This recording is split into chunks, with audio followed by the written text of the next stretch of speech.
بسم اللہ الرحمن الرحیم۔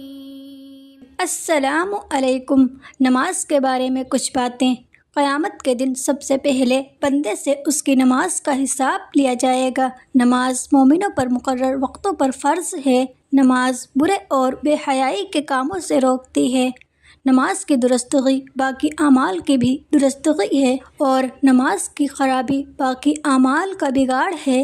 اللہ تعالیٰ کی بارگاہ میں سب سے محبوب عمل وقت پر نماز کی ادائیگی ہے۔ نماز دنیا کے غموں اور بلاؤں سے راحت کا سبب ہے۔ اللہ تعالیٰ نمازوں کے ذریعے سے گناہوں کو مٹا دیتا ہے۔ نماز اللہ تعالیٰ کے ساتھ سرگوشی کا ذریعہ ہے۔ نماز نبی صلی اللہ علیہ وسلم کی آخری وصیت ہے۔ نماز جنت میں نبی کی مرافقت کا ذریعہ ہے۔ نماز دنیا و آخرت میں نور ہے۔ نماز کا چھوڑنا کفر ہے۔ جان بوجھ کر نماز چھوڑنے والے سے اللہ تعالیٰ بری الذمہ ہے۔ نماز بندے کے ایمان اور کفر و شرک درمیان حد فاصل ہے۔ نماز چھوڑنے والا جہنم کی ایک وادی سقر میں داخلے کا سبب ہے۔ نبی کریم صلی اللہ علیہ وسلم نے فرمایا، جب تم کسی کو دیکھو کہ مسجد میں خرید و فروخت کر رہا ہے تو یوں کہہ دیا کرو کہ اللہ تعالیٰ تیرے تجارت میں نفع نہ دے، اور جب ایسے شخص کو دیکھو کہ کوئی چیز کو مسجد میں پکار کر تلاش کر رہا ہے تو یوں کہہ دو کہ اللہ تعالیٰ تیرے پاس وہ چیز نہ پہنچائے۔ ایک اور روایت میں یہ بھی ارشاد ہے کہ مسجدیں اس کام کے لیے نہیں بنائی گئیں۔ نبی کریم صلی اللہ علیہ وسلم نے فرمایا، جس قوم نے زکوٰۃ دینا بند کر لیا تو اللہ تعالیٰ ان کو قحط میں مبتلا کرتا ہے، اور ایک روایت میں یہ لفظ ہے کہ اللہ تعالیٰ ان سے بارش کو روک لیتا ہے۔ نبی کریم صلی اللہ علیہ وسلم نے فرمایا کہ معدہ بدن کا حوض ہے اور رگیں اس کے پاس غذا حاصل کرنے آتی ہیں، سو اگر معدہ درست ہو تو وہ رگیں صحت لے کر جاتی ہیں، اور اگر معدہ خراب ہو تو رگیں بیماریاں لے کر جاتی ہیں۔ نبی صلی اللہ علیہ وسلم نے فرمایا، جب اذان دی جائے تو ہر کام چھوڑ دو، یہاں تک کہ قرآن پڑھنا بھی۔ جو شخص اذان کے درمیان بات کرتا ہے تو ڈر ہے کہ موت کے وقت اسے کلمہ نصیب نہ ہو۔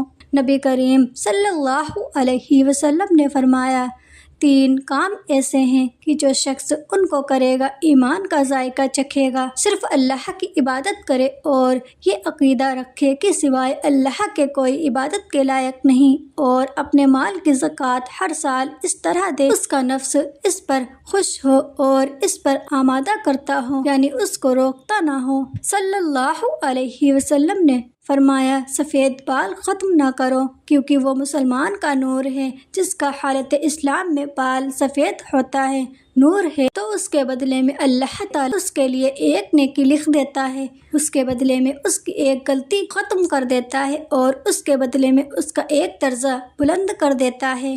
نبی کریم صلی اللہ علیہ وسلم نے فرمایا، جو شخص رات کے اندھیرے میں مسجد کی طرف چلے، اللہ تعالیٰ سے قیامت کے روز نور کے ساتھ ملے گا۔ نبی کریم صلی اللہ علیہ وسلم نے فرمایا، 7 آدمیوں کو اللہ تعالیٰ اپنے سائے میں جگہ دے گا جس روز سوائے اس کے سائے کے کوئی سایہ نہ ہوگا۔ اس میں سے ایک شخص وہ بھی ہے جس کا دل مسجد میں لگا ہوا ہو۔ نبی کریم صلی اللہ علیہ وسلم نے فرمایا، جو شخص مسجد کی طرف جائے اور اس کا ارادہ صرف یہ ہو کہ کوئی اچھی بات یعنی دین کی بات سیکھے اور سکھائے، تو اس کو حج کرنے کے برابر پورا ثواب ملے گا۔ نبی کریم صلی اللہ علیہ وسلم نے فرمایا، جس شخص نے اپنے مال کی زکوٰۃ ادا کر دی، اس سے اس کی برائی جاتی رہی، یعنی زکوٰۃ نہ دینے سے جو اس مال میں نحوست اور گندگی آ جاتی ہے وہ نہیں رہی۔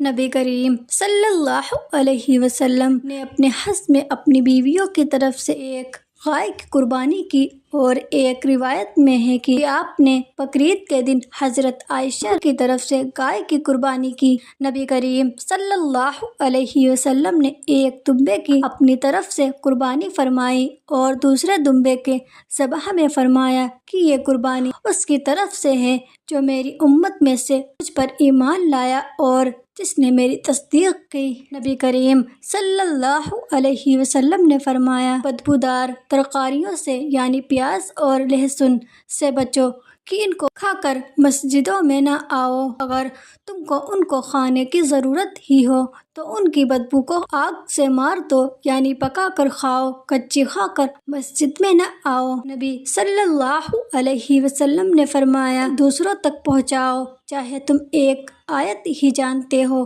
اور یہ ایک آیت حساب کتاب کے دن کام آئے گی۔ نبی کریم صلی اللہ علیہ وسلم نے فرمایا، اذان اور اقامت کے درمیان دعائیں رد نہیں ہوتی، لہٰذا دعا مانگا کرو۔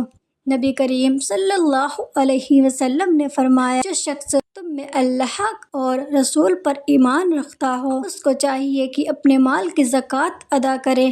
جو لوگ اللہ اور اس کے رسول کی فرمانبرداری کریں، اللہ سے ڈریں اور اس کی نافرمانی سے بچیں تو وہی لوگ کامیاب ہیں۔ نبی صلی اللہ علیہ وسلم نے فرمایا، جو شخص کوئی مسجد بنائے جس کا مقصد اللہ تعالیٰ کو خوش کرنا ہو تو اللہ تعالیٰ اس کے لیے اس کا گھر جنت میں بنا دے گا۔ نبی کریم صلی اللہ علیہ وسلم نے فرمایا، جو شخص اس طرح قربانی کرے کہ اس کا دل خوش ہو کر اور اپنی قربانی ثواب کی نیت رکھتا ہو، وہ قربانی اس شخص کے لیے دوزخ سے آڑ ہو جائے گی۔ آمین یا رب العالمین۔ جزاک اللہ۔